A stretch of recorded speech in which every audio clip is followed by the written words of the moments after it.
Steel City. Is everybody ready to go? It's proclaimed the greatest radio show. Super Sunday's only a few days away. Are you pumped up, Dash? Not really. Of course not. Well, it's Denver and Carolina. I know we like sports and everything, but... Well, wasn't the last time it was Carolina in the Super Bowl we got to see Janet Jackson's titty? Yeah, we also seen New England win the Super Bowl. Well, I wasn't focused on that because I was at Hooters, and I got to see Janet Jackson's titty, so it was like double the pleasure, double the fun. There you go. Maybe it'll happen again. Who's the halftime Oh, show? God, I don't know. Probably somebody like One Direction or something. Ever since then, it's been horrible every year. Yeah, I hate the halftime show, obviously. So we will not be talking about the halftime show then in this segment? Well, if you know who it is, I'll talk about it, but I didn't even care to look it up. No, I have no idea.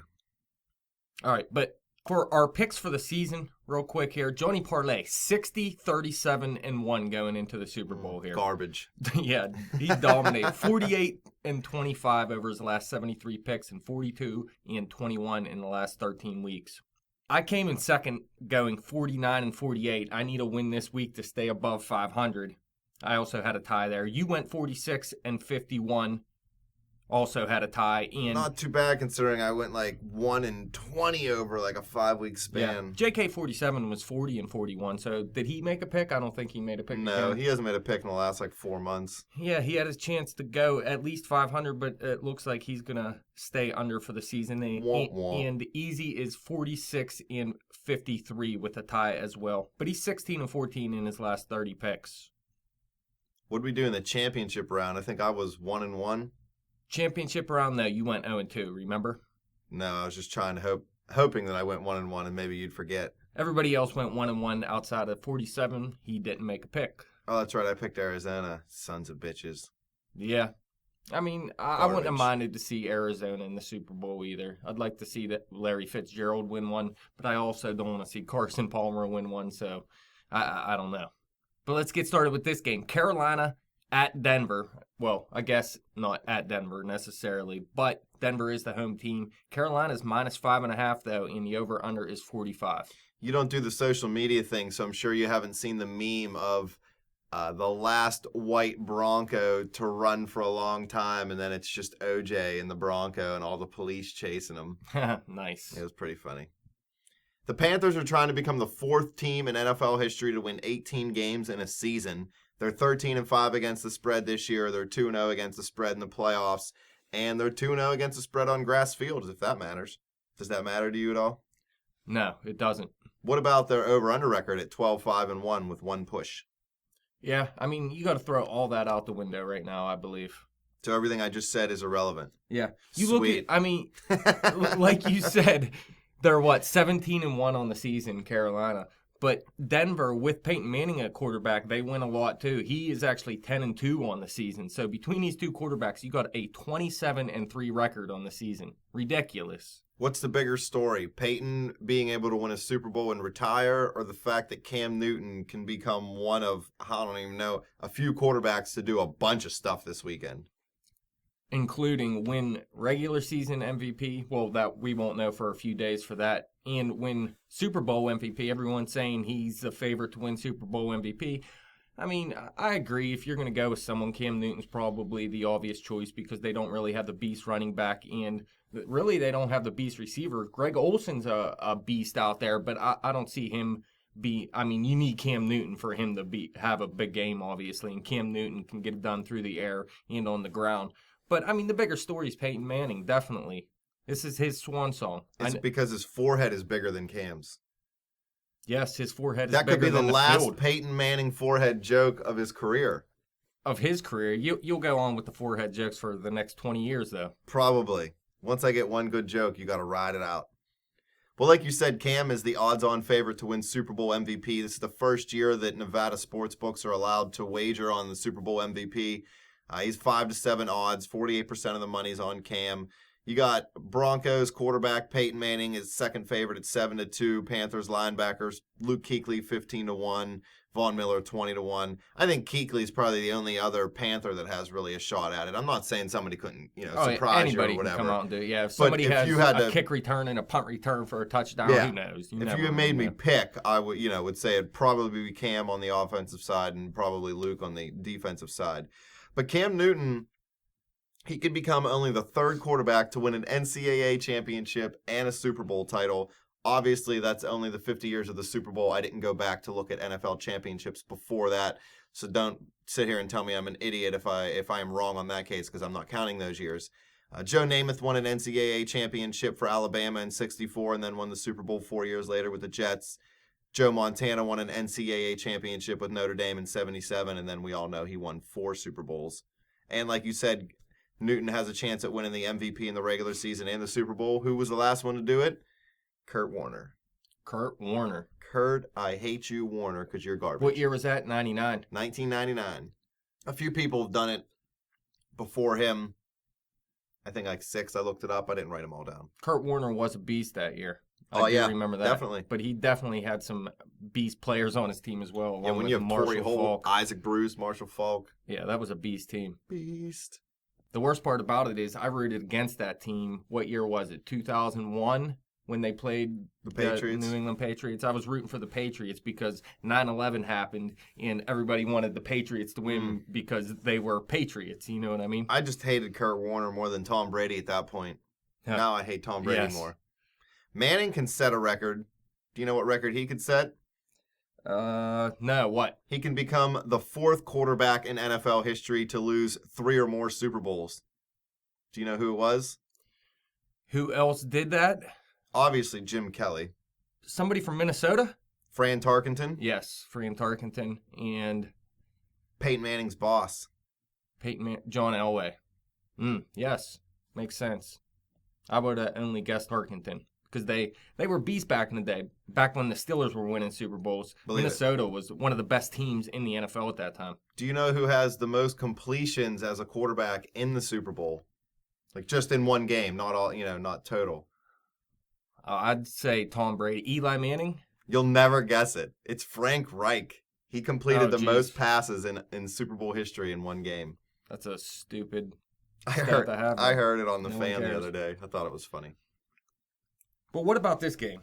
What are you looking at? Obviously, I mean... It's offense versus defense. It is, but both defenses are actually pretty beast in this game. Carolina's no joke. Now, Denver... They let up the least yards from scrimmage this season. I think they were first against the pass, third against the run, something like that. I mean, Carolina's right up there too. They're right behind them in all these categories, but they also led the league in turnover differential. First of all, they led in interceptions and takeaways total. Look at this. The turnover differential between these two teams. Carolina was at +20 and Denver is at -4 on the season. Now, that was with Peyton Manning throwing a ton of picks. And if you actually look, Peyton Manning hasn't thrown a pick since he came back in Week 17 against San Diego. He didn't throw a touchdown in that game, didn't throw a pick. He actually didn't throw a touchdown versus Pittsburgh either, but he also didn't turn the ball over. Then last week, he threw 2 touchdowns. Carolina's defense is good, but they're kind of beat up. I mean, they are. Jared Allen, he was upgraded to probable. So was Thomas Davis. Allen expects to play. He has the foot injury. Can Thomas Davis really be competitive with a broken arm? I know people have done it. People play with broken legs. But so who knows? I don't know. I'm not saying that Carolina's defense is bad at all. I'm just saying they're banged up and that Peyton Manning is still really good at reading the defense before the snap. So, yeah, he's still got that girly-ass noodle arm right now, and he's throwing ducks everywhere. But if he can check down to the right plays and run at the right time and get some short passes into the areas where Carolina's blitzing from, he could still expose that defense. Carolina all year long has got up big in the first half and then I don't want to say held on because they still won the games decisively, but the other teams would come on late in the games, especially in the second half. So if Denver can keep this game close or be ahead at halftime, I think they have a really good chance at winning this football game. I mean, you're right. Carolina is beat up a little bit, but you look last week. I mean, Allen was hurt, Tillman was injured, and they still went out there and held a very good Arizona Cardinals team to just 15 points. So I get what you're saying, but you almost have to throw it away again. I mean, anything can happen, and this defense has stepped up even with those injuries. But the difference to me is really the offenses. I mean, Carolina's offense is a lot better than Denver's offense. There's no doubt about that. Believe it. Cam Newton was a beast all season. Peyton Manning actually, I don't know if he lost his job. He actually got hurt. Brock Osweiler came in, and he really didn't get it done. But I think it comes down to Demaryius Thomas and Emmanuel Sanders have to have big games in this game. Now, I could see them winning MVP. If Denver wins this game, I could see one of them winning MVP because those guys are really the guys that got to come out and have the big game for Peyton Manning. See, I think if Denver wins it, Peyton would have to throw 4 picks to not be the MVP. I just think the NFL would want that story so much that he would somehow get it. Just like the year when Santonio got it, when we thought Ben should have got it for the throw versus the catch. Right. I don't know. I just think they would give it to Peyton because he, that'd be the best story for the NFL. I mean, I just think if Denver's going to win this game, you're going to have to see, let's say it's Demaryius Thomas that comes up with the big game. You're going to see 180 yards receiving, 10 catches, 2 touchdowns. It's going to be hard not to give it to him. Unless Peyton Manning, I mean, he really is on point, doesn't turn the ball over, and he just has a good game all around. But one of those guys are the guys that steps up and has the big game. See, now last week, and I know Tom Brady, I shouldn't say last week, whatever, the last time the Broncos played, Tom Brady's nowhere near as mobile as Cam Newton, obviously. But the Broncos were able to use their edge rushers to get a lot of hits on Brady. They hit Brady 20 times, which I think might have been the most in his career in one game, let alone the season. I thought it was 23, actually. It might have been more than 20, but I know it was at least 20. So can they use those edge rushers, maybe not to sack Cam or hit him that many times, but to actually keep him in the pocket? You know what I mean? Can Denver set the edge and not get too far behind Newton so that he's able to escape and force him to throw it? And I know he's throwing the ball well. Don't get me wrong. I'm not saying that he's not. But really, we always say the key for success is to stop a team's running game and force the quarterback to throw it because it's easier to force them into mistakes when you're putting the ball in the air. But if they can keep Cam Newton in the pocket, he has been their running game as of late. Jonathan Stewart's been banged up. So I think that's Denver's best chance at victory, and you're going to have to get 1 or 2 interceptions away from Newton to be able to win this football game. It's going to have to be tough defense. Too, because Cam Newton, he doesn't turn the ball over a lot at all. Just 10 interceptions on the season. But, I mean, that is what you have to do, and your sacks can come that way, too. I mean, he was still sacked 33 times this year. It wasn't because teams were getting straight to him right away. It was because they were keeping him in the pocket and making him try to just hold the ball for an extra second or two, and that's when he'll come to you and you can get those sacks. And Denver's defensive backs are definitely good enough to stay with Carolina's receivers. Carolina's receivers may have good games. Ted Ginn had a couple good games, but he drops a lot of passes. Cotchery, I mean, he is what he is. He's an aging veteran that still plays well. And they got Devin, what the funchess is going on, who's come on as of late. But still, he's a really young guy in a really big game. So I think Denver's defensive backs versus Carolina's receivers, Denver wins in that matchup. Yeah, and Denver, like I said, that they've been the best in the league against the pass this season. I think that's an advantage Denver has because I think Carolina was something like 11th versus the pass, and Denver actually has the better receivers in this game. They probably don't have anything else better outside of these receivers on the offensive side. So that's why I really think these receivers got to step up, and that's the way they're going to win this game. It's not going to be with the run game. I know they're going to try to run. Both teams are going to try to run, and I don't know how much they're going to be able to get it done outside of Cam Newton. He's a little bit different in the run game, obviously. But like I said, I think it's going to come down to those receivers if Denver wants to have a chance to stay in this game, especially if Carolina does what they've been doing, going up early. If they want to come back, I mean, these receivers are really going to have to step up. Tillman went out for the year in early January, and Roman Harper, their safety, is beat up for Carolina. So Sanders and Thomas, I mean, it's going to have to be who carries them. What if Vernon Davis has a big game? He's played well in the playoffs in the past. Yeah, I don't have any trust in Vernon Davis. He still seems like somewhat of a younger guy, but he's not. He's old now. I mean, his career went quick to me. Yeah, I agree. He had about a 5-year window where he was really good, and he's pretty much just garbage now.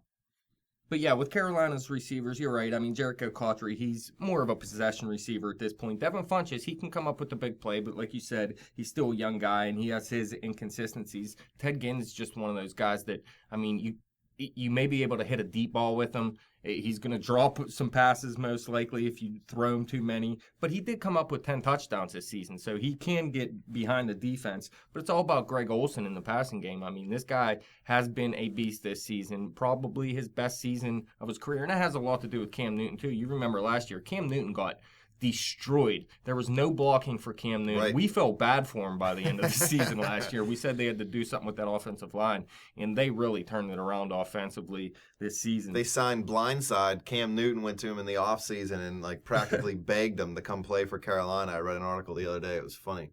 Well, I don't blame Cam Newton for that at all. But speaking of Cam, I mean, everyone's saying this guy's a nuisance in the league and everything. I'm telling you, we're going to talk about this in our 3 and Out segment. So fans, if you want to go check that out. I'm sorry, Dash. I didn't mean to interrupt you, but I get what you're saying. I hear it. I don't get it. I mean, what's he do? He dances when he scores a touchdown. Last year, you didn't see him dancing because he got smoked. You know what I mean? If you do something good, you can do whatever you want. He's giving the ball. I mean, what's a nuisance to me is having to run over and give the ball to some kid and make 20 other kids feel bad every single time you score. I mean, I feel bad for Cam Newton at this point that he's got himself in a situation where he has to do it every time now. I think it's because he's black and people are just still inherently racist, and which is disgusting.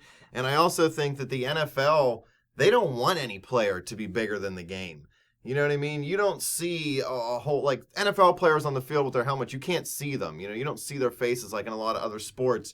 The NFL never wants that one guy to be bigger than the game, and they're going to try to, I mean, almost beat him down because Newton's just fun. I mean, he's what the younger generation wants to see. He works hard. He has a good work ethic. He's a good attitude. He's a young man who does things right. He doesn't get arrested. You don't hear him beating women or raping women or beating kids. This guy does everything that you expect an athlete of his stature to do, and yet he still gets beat down by the media.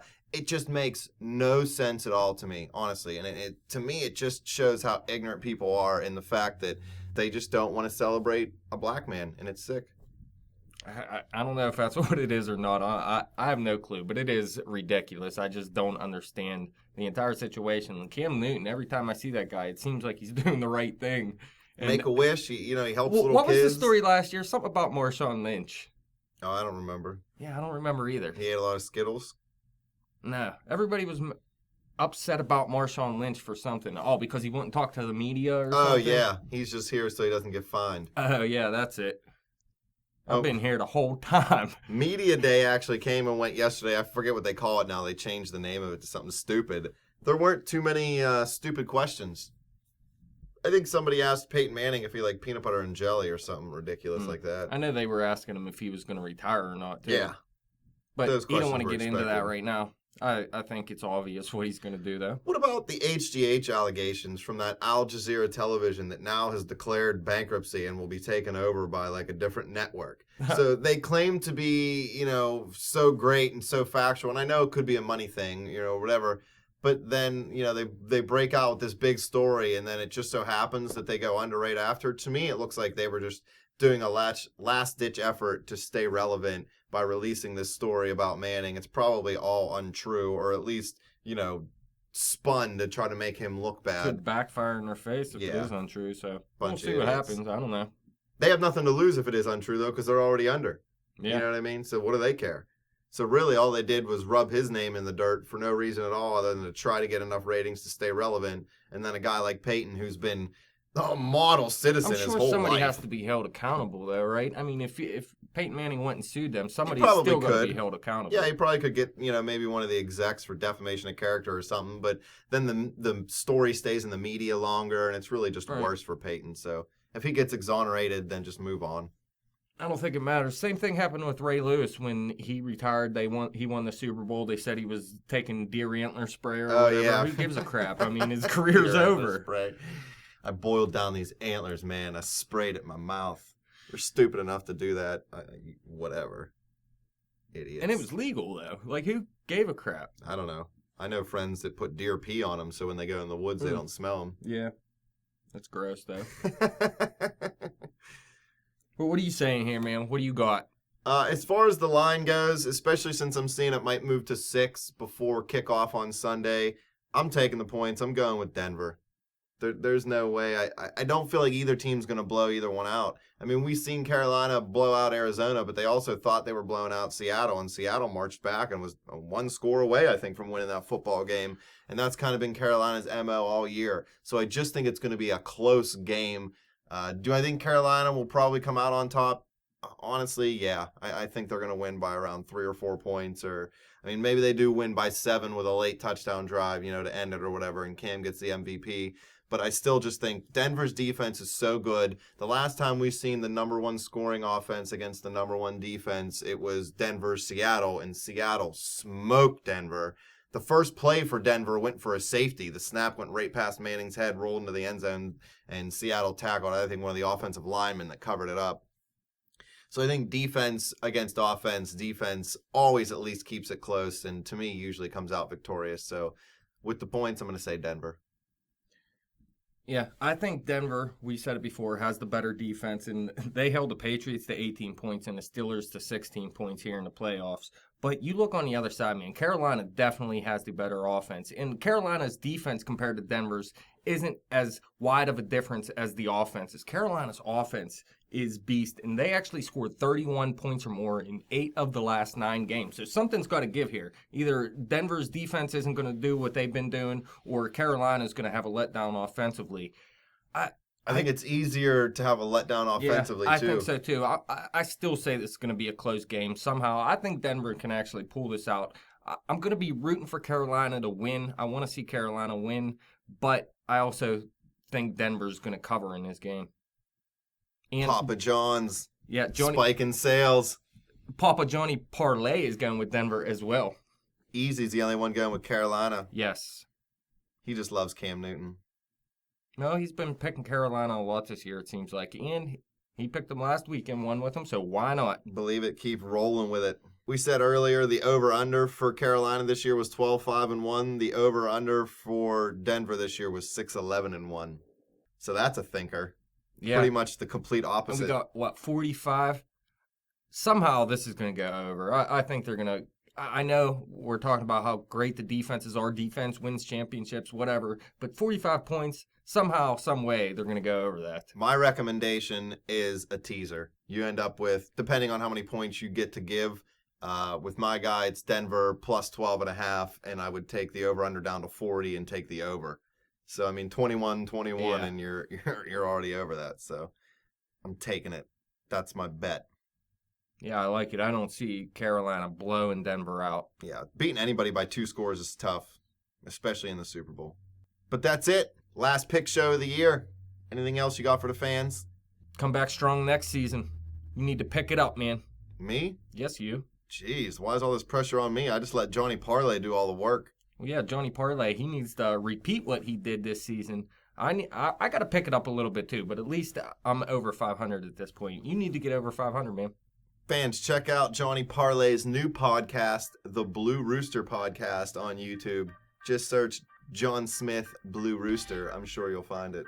You can follow us on Twitter as usual at bet_the_spread. Follow me on Twitter at betjimthewin. Double M was reading some of my tweets on the air the other day, so I always have something interesting to say. Check out our Facebook page at facebook.com/betthespread. And always come back to YouTube and keep clicking subscribe. Share this, man. Share the podcast with all your friends and family. The spread needs to be global.